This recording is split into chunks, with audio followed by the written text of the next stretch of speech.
ในฝาเป็นตัวนึงฝานี่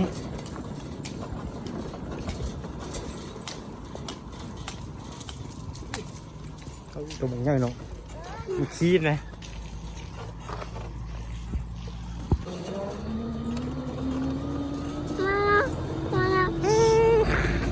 มันเยี่ยว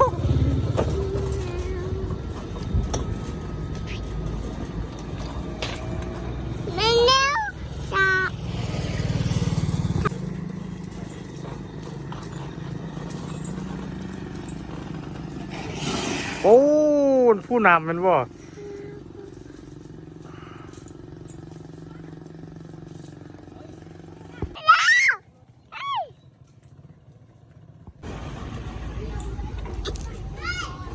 กับดีกับ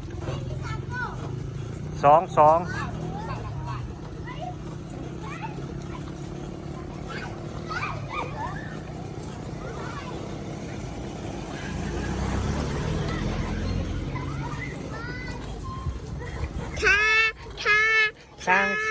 งอัดเนอโดบอมาเองนี่โดยนางเองกินเยอะ กินแต่นากินเนอ